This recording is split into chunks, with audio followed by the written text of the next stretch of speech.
A dúpẹ́ ní ọwọ́ Ọlọ́run fún àṣeyọrí ti èní. Ǹjẹ́ bàbá wa kó tó di pé a máa mú ètò tèní wá sí ìparí nípa Ìràpadà Social Foundation, àbí kí ẹ bá wa sọ fún àwọn ọmọ Nàìjíríà nípa eléyìí. Kí ni àwọn nǹkan tí ó kó sínú? Kí ni àwọn nǹkan tí a ń ṣe níbẹ̀ gan? Àti pé kí ni kí ó jẹ́ ìrètí gbogbo ọmọ Nàìjíríà lórí ẹ̀? Hallelujah. Hallelujah. Ìràpadà Social Foundation ó jẹ́ ètò láti ọ̀dọ̀ Ọlọ́run. Ọlọ́run gan ló gbé ètò yẹn kalẹ̀. Even kí n tó di pastor, kí n tó di ìránṣẹ́ Ọlọ́run ni Ọlọ́run ti fún mi ní mẹ́sẹ̀jì yẹn pé ní gbogbo nǹkan tó bá ń ṣe láyé o, máa rántí àwọn aláìní, máa rántí àwọn aláìní, máa rántí àwọn aláìní. Ṣùgbọ́n nígbà tó di ìkóríta kan tí àwọn ogun yẹn dìde, mo ti sọ ìrètí nù pé tí ó possible mọ́ ni. Ṣùgbọ́n nígbà tí Ọlọ́run dìde tó jẹ́rìí ara ẹ̀ bó ṣe ń ṣe, mo á mọ̀ pé nínú Ọlọ́run ohun gbogbo ni ṣíṣe fún àwọn tó fẹ́ Ọlọ́run ni o. Ohun gbogbo tí mò ń sọ nípa ohun rere gbogbo ni ṣíṣe fún àwa tí a fẹ́ Ọlọ́run. Bíbélì sọ ní ìbẹ̀rù Olúwa ní ìpilẹ̀ṣẹ̀ ọgbọ́n. Tó bá fẹ́ kí ògo ẹ bú jáde, kọ́kọ́ bẹ̀rù Ọlọ́run náà.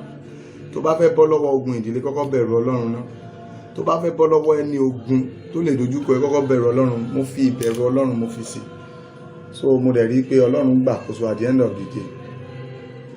Èrò rere mi wá ń wá sí ìmúṣẹ.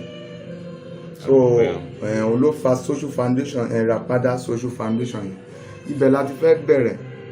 Then àwọn ohun tó mú dání ó pọ̀ púpọ̀, torí tá bá wo ìgboro ń sìn, a rí pé ọ̀pọ̀lọpọ̀ wa ọwọ́ ẹlòmíì pọ̀, ó kún fún ìbùkún. Ẹlòmíì ò mọ ọ̀nà tó lè gbà ṣe àṣeyọrí láyé.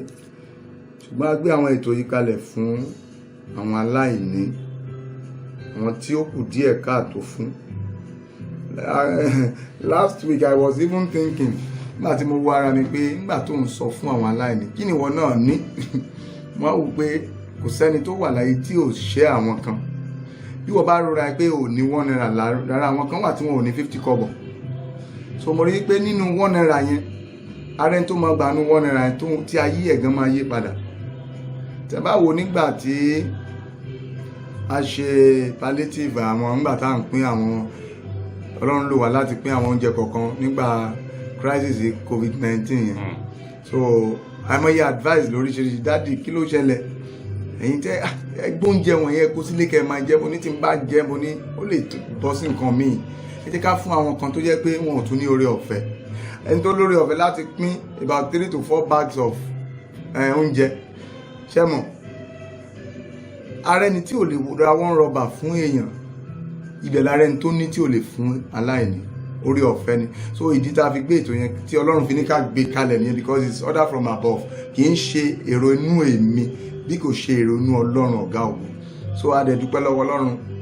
Láìpẹ́ láì jìnnà wọ́n máa site yẹn máa parí tá a fẹ́ lò fún foundation yẹn. So ètò yẹn máa jáde sígboro, but a kàn fi eléyìí sọ fún àwọn èèyàn pé ẹ kú ojú lọ́nà. Ìràpadà Social Foundation ó ń bọ̀, ìlú Ondo láti máa bẹ̀rẹ̀. A máa launch ẹ̀ láìpẹ́. So àwọn àgbà lágbà nídìí ìtọ́jú, ọmọdé nídìí ìtọ́jú, ẹlòmíì kò lówó láti ṣiṣẹ́, oníkọ́ lọ́mọ lọ kọ́tí lọ ò lówó tó máa fi ra machine. Foundation lè ṣe fún. Àgbàlagbà sick, ó wà nínú ilé kò rówó tọ́jú ara, foundation lè tọ́jú ẹ̀. Àìmọye gbogbo aláìní tó wà nínú ilé tí wọn ò rí ọ̀nà àbáyọ. Ẹlòmíì 100 naira ló nídìí tó máa fi survive. Ẹlòmíì ò ní, foundation lè fún. So ohun tí foundation yẹn wà fún ni láti ran ọ̀pọ̀lọpọ̀ èèyàn lọ́wọ́, lọ sí hospital, lọ bá àwọn aláìní, àwọn tó ń sick. Foundation lè san hospital bill. Kò sí nǹkan tí Ọlọ́run ò lè ṣe. Ìgbà orúkọ Jésù, Ọlọ́run á ṣe ìyanu. A dúpẹ́ ní ọwọ́ Ọlọ́run. Ìgbà wo ni kí a máa fojú sí tí yóò gbéra sọ? Pẹ̀lú oore ọ̀fẹ́ Ọlọ́run kí ọdún yìí tó parí, bí Olúwa ti ń bẹ tí ẹ̀mí Ọlọ́run wà láàyè, ó máa wá sí ìmúṣẹ. Ọ̀nà wo wá ni àwọn èèyàn máa gbà ọ láti lè darapọ̀ mọ́ foundation? Ṣé wọ́n bọ̀ wá gba fọ́ọ̀mù ni, àbí gbogbo ẹni tó bá ṣàmọ̀ kó ṣáà máa bọ̀? Foundation kò ń ṣe pé láti gba fọ́ọ̀mù. Tó bá jẹ́ nǹkan tá máa gba fọ́ọ̀mù, a ní kàn gba fọ́ọ̀mù. láti dá wọn mọ̀ pẹ̀lú passport photograph yẹn ní aspect kan bí irú àwọn tó máa ṣe tailor nsìn tó máa kọ́ṣẹ́ ọwọ́ tó máa kọ́ṣẹ́ ọwọ́. ṣíṣe tailor nìkan ni. kò ń ṣe tailor nìkan o ẹni iṣẹ́ ọwọ́ tó bá ti wùn ẹ́ láti kọ́ gbogbo ẹ̀ ló wà. òun ni Ọlọ́run Ìràpadà ló máa ṣe, so kò ń ṣe tailor nìkan. àdúpẹ́ ní ọwọ́ Ọlọ́run tí ó dẹ̀ fi lélẹ̀ náà foundation náà ò ní wó. àmín o Jésù. Ọlọ́run á dẹ̀ máa fún yín ní àṣeyọrí, á máa fún yín ní àṣeyọrí lórí ọ̀rọ̀ foundation náà. àmín o. ó gbàkigbà tí ó bá tún fẹ́ bẹ̀rẹ̀ tí a bá fẹ́ ṣe ìfilọ́lẹ̀, mo lérò pé gbogbo ọmọ Nàìjíríà náà lè máa jẹ́ kí wọ́n kàn gbọ́. bẹ́ẹ̀ni gbogbo wọn náà máa ń gbọ́. jẹ́ ká sẹ́mu níbí báyìí náà fún ti tèní. ẹ bá gbàdúrà fún gbogbo àwọn ènìyàn ká tó máa lọ. Ọlọ́run Ìràpadà kó ra gbogbo wa padà. àtẹ̀mí àtẹ̀yìn tẹ́ ń wò mí lórúkọ Jésù, Ọlọ́run kó ra wa padà. níbi tá a ti nílò ọ̀nà àbáyọ, Ọlọ́run kó yọ̀ǹda ẹ̀ fún wa. níbi tá a ti nílò àṣeyọrí, Ọlọ́run kó jẹ́ àṣeyọrí. ohun rere tó ń béèrè tí mò ń béèrè lọ́wọ́ Ọlọ́run yọ̀ǹda ẹ̀ fún wa. bẹ́ẹ̀ ló ṣe máa rí. ó ní forúkọ Ọlọ́run Jésù Olúwa wa. Àmín. Àmín.